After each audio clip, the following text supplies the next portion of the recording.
You sleep with a different skeleton every night. Your bones, sensitive to your every movement, satisfy your needs with a perfect combination of strength and flexibility. This is how your skeleton stays healthy. The shape is constantly being optimized by cells that are buried within your bones and can sense the strain you're under. But much closer to a happy marriage than a romantic fling, a healthy skeleton is built on balance and compromise. Your bones require a balance of strength and flexibility, and this is found through a compromise of building bone and taking it away. Like a perfect partner, if this is working right, you can count on your skeleton to support and protect you. But unfortunately, it's all too common to see this relationship become more like a divorce.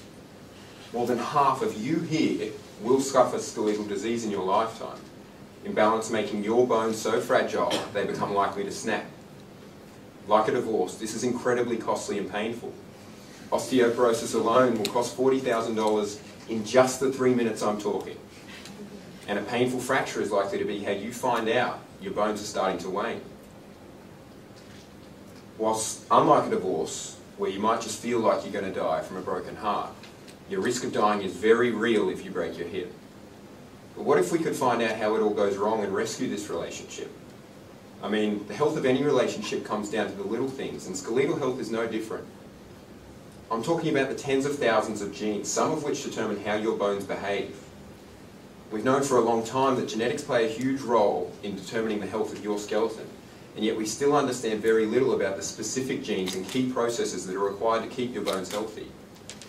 This has been a major barrier to the development of new ways to treat skeletal disease, and so my research is aimed at understanding how, at a genetic level, skeletal diseases make your bones fragile and prone to fracture.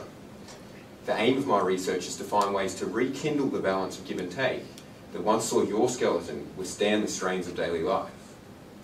So our lab's working with scientists in London and Cambridge to turn off every single gene, one gene at a time, and then measure the effect on bone strength and flexibility.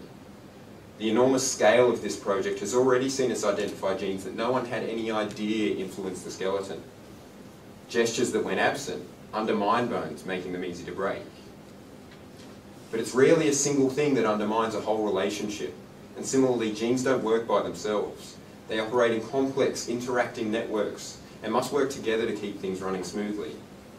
So I'm comparing the activity of all genes in healthy bones versus those that become fragile with a single gene silenced.